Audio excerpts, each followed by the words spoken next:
The Maritime Police raced to capture a stowaway. Big shock, big shock. I wasn't going down there with him sitting there. Commercial fishermen caught out. You'll either get a warning or you'll be prosecuted for taking the fish off without writing it down. And a standoff on the Hauraki Gulf. Why now?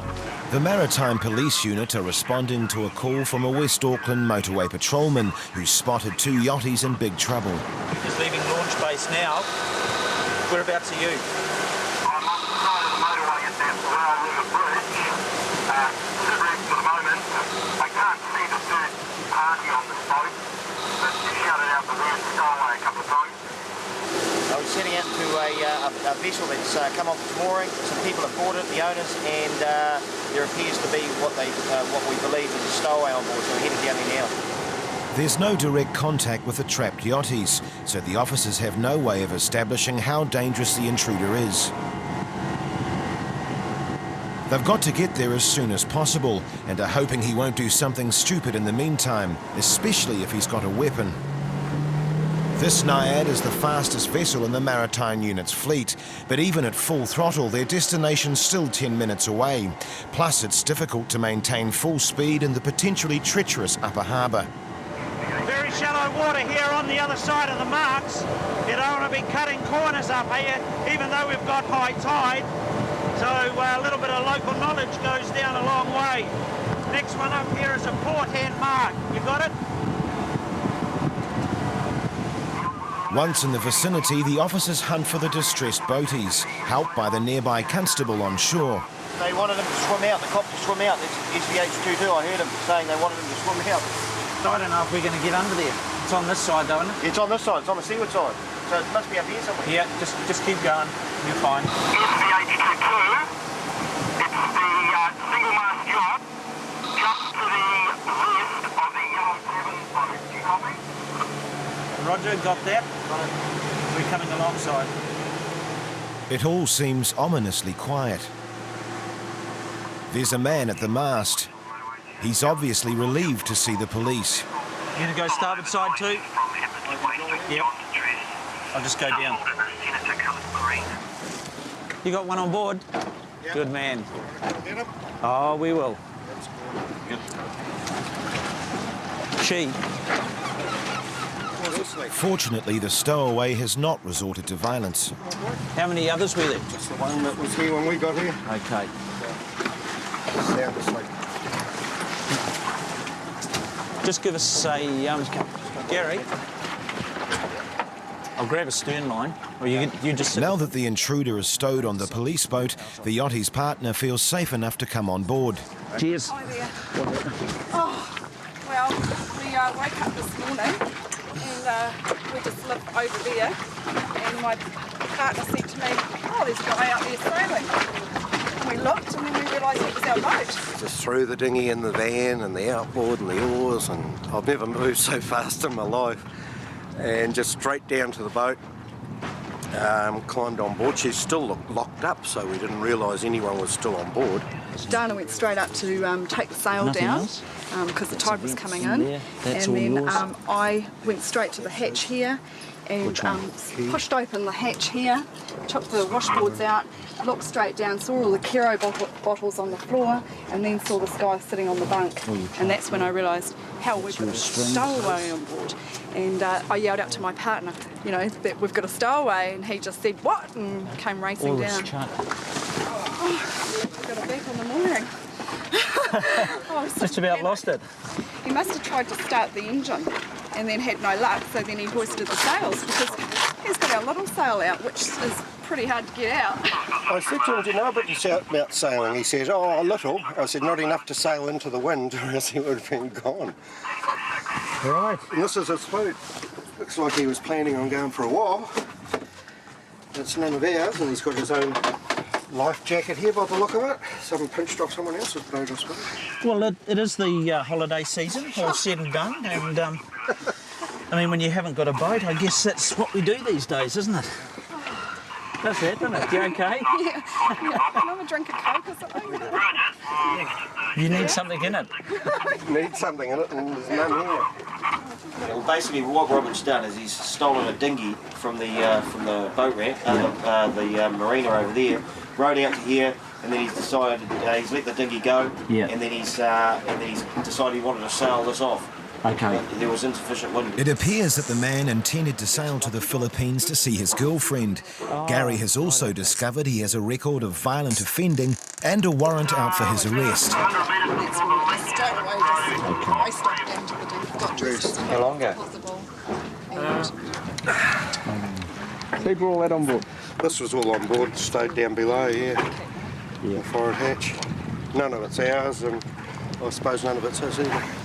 We've done a great job today, guys. Absolutely brilliant. You must have moved pretty fast. Oh, we moved fast, all right. That sweat coming off your brow was...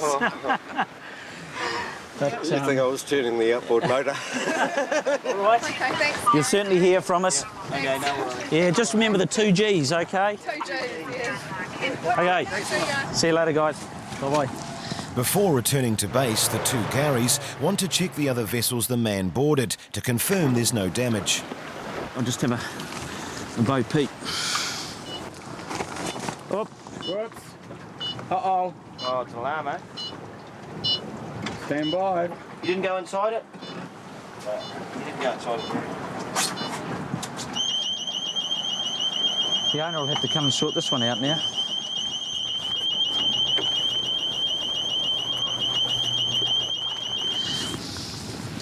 Oh, that's good. Nice to wrap it all up like that with all the complainants there, all the details, the offender in the bag, so to speak.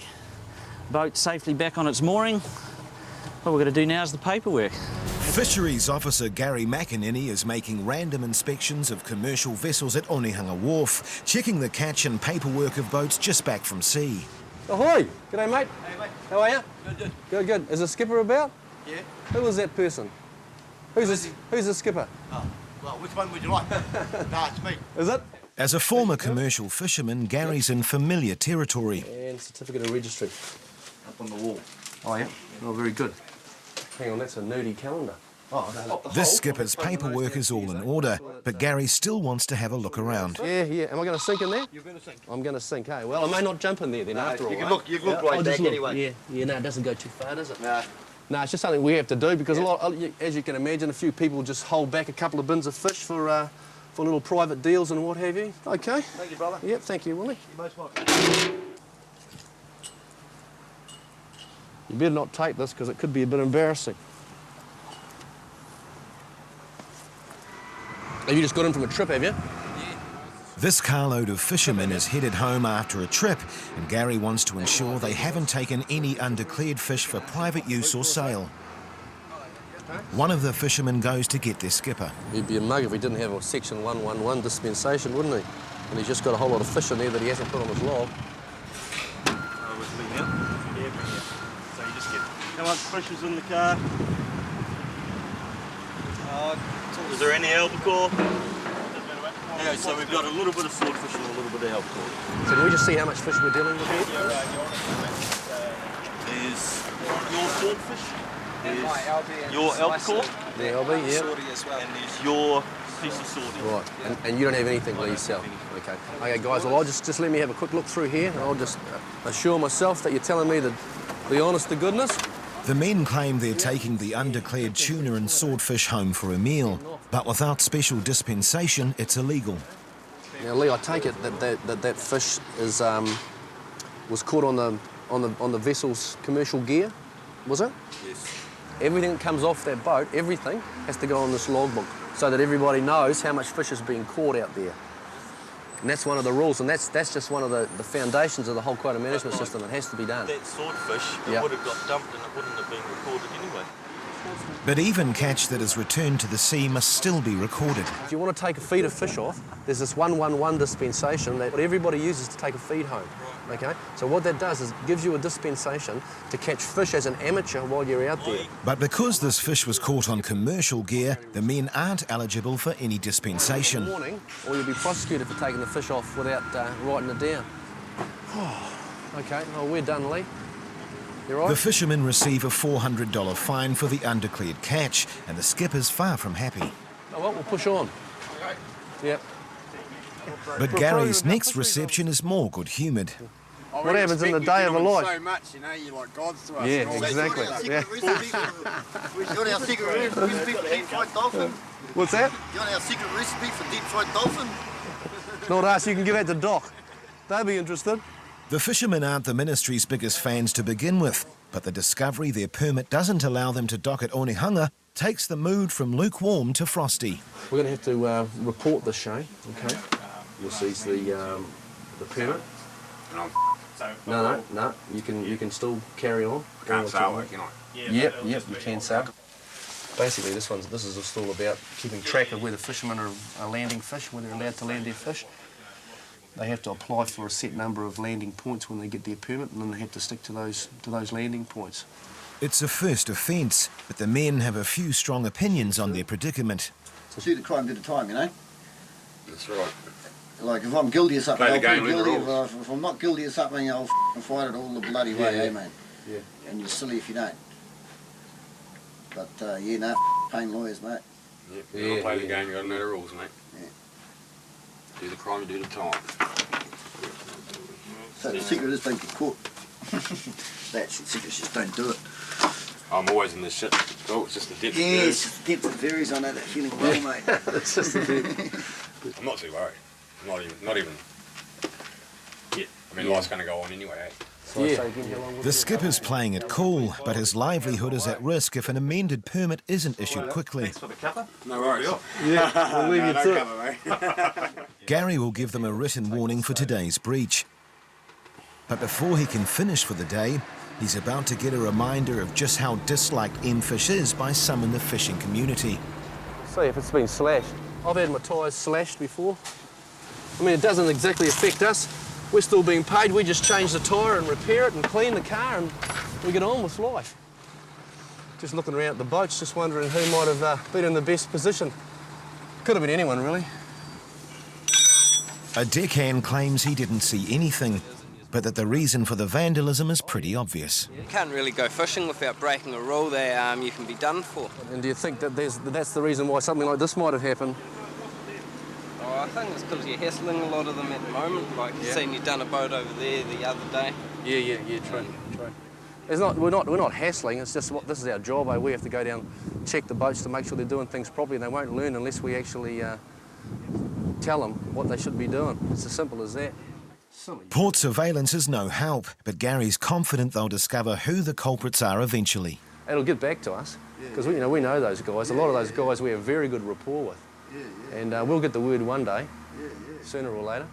There's always a few roughies out there that have come off second best in our dealings, and I mean, they can't win in court, so they go up, they chase their little victories on the wharf. But it's a pretty hollow victory, really, isn't it?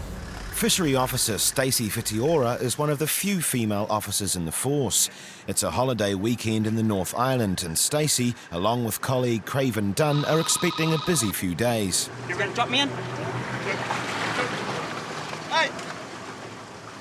We're just going to do recreational checks all around the harbour. But before we do that, we're going to go and pick up one of the honorary fishery officers from Waiheke Island. Looking at today, it's going to be a beauty day. Sun's out, birds are singing. Sir Ron! Good morning, how are you? G'day, mate. How are you? What do you know? Nothing. You working hard or hardly working? Hardly working. Double on, mate. Okay. Yeah. Morning. It's like Queen Street out there, mate. With Ron on board, the trio head into the Gulf.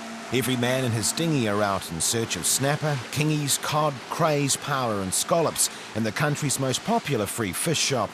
Have you caught anything? Oh, that's an offer. He's okay with the rules and stuff? Yeah. All right. How you going? Caught anything today? Oh, nice. Nowhere near 27. Need a few females on the boat though, don't you? No, that's bad luck. No way, that's not true. That's why we haven't got No, any bring fish. luck. That's why you haven't got 20 yet. They should be bringing their partners out. Good PR. Yep. Should be bringing their partners out on the water. We all know that, don't we, females? No, it's like when you go out, you know, and having a few beers. Fishing's the same. Go out with the boys. Ask me that again. Yeah, what was that? No comment. How you?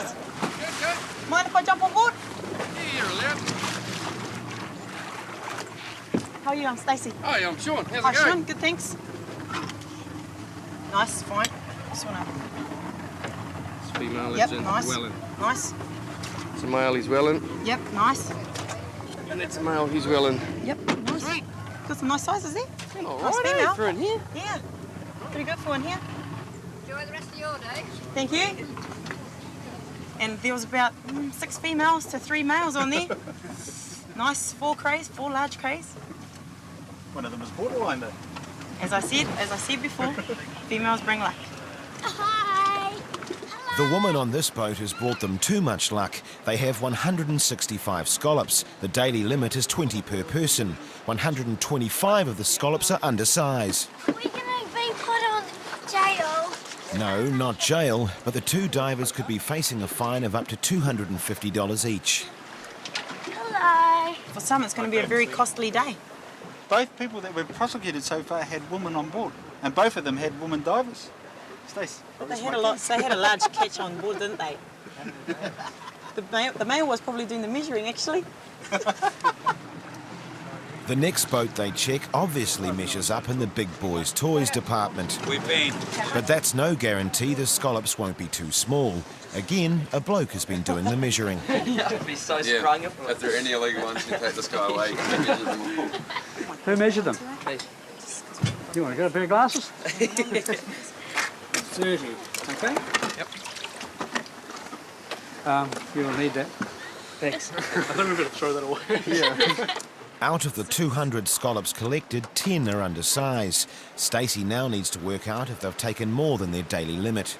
We're grabbing all the divers' details. Have you got any verification on board? Yeah, I do. Did you want to see it? Yes, please. Yeah, sure.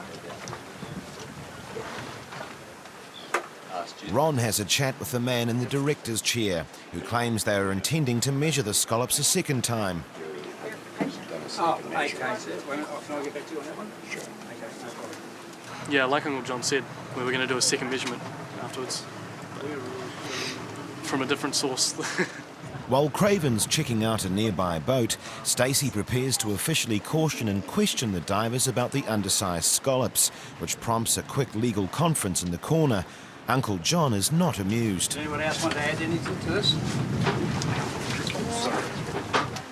Okay, well the boss will tell you all everything about it. Okay.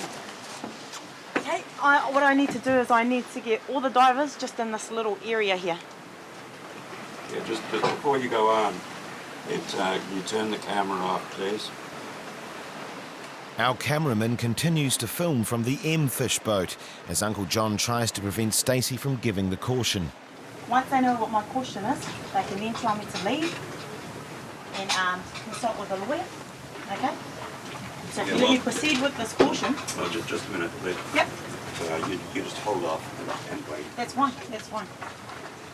Uncle John finally allows Stacey to proceed with the caution, but can't resist getting a last word in. How much time, how much effort, and how much money doing this for something that is a very minimal and marginal transgression makes what you are doing a mockery of trying to preserve the natural resource that you are meant to be trying to preserve. So if you would take that thought away with you, that is the impression you have given me this afternoon. Do you agree that the legal limit is I'm not. meters? I'm just saying something. I finished answering questions. He's got a point. He's very well open. I'm finished answering questions. I'm giving you my point of view, and to go away and think that you may this afternoon, or you have this afternoon with this boat done more damage than good. There is a saying that the law is for the guidance of wise men. No, catch me, please. The guidance of wise men. You don't seem to be listening now. Well, listening goes 2 ways, doesn't it? Stacey's plan to remove the scallops soon provides another listening opportunity. Why aren't you putting them back? They could be used as evidence here. Because now they'll be used as evidence. Why now, ma'am? Because of the fuss that you're making, sir. Pardon? The fuss that you're making. We could have made this quite simple and easy for everybody concerned, which is certainly our intent. But it seems that a bit of fuss has been created here, so just to make sure that we've got everything covered legally and correctly, following procedure, We, in this case, have decided to seize them and take them as evidence if necessary, if they are required. You must decide what you do, but obviously what I said about... Certainly take on board what you said, Sid. Right. No problem at all. And Had he obstructed me any further, he would have been threatened with arrest and he would have been arrested. So something so little escalated into something bigger than it really had to be. If he just had chosen to open his ears instead of his mouth, then everything could have been much favourable and better for them. In one day, 288 scallops were returned to the sea. If this happened on a daily basis, it would amount to more than 100,000 excess and undersized scallops taken annually from just one small patch of ocean. The stowaway later pleaded guilty but absconded while on bail and is still at large.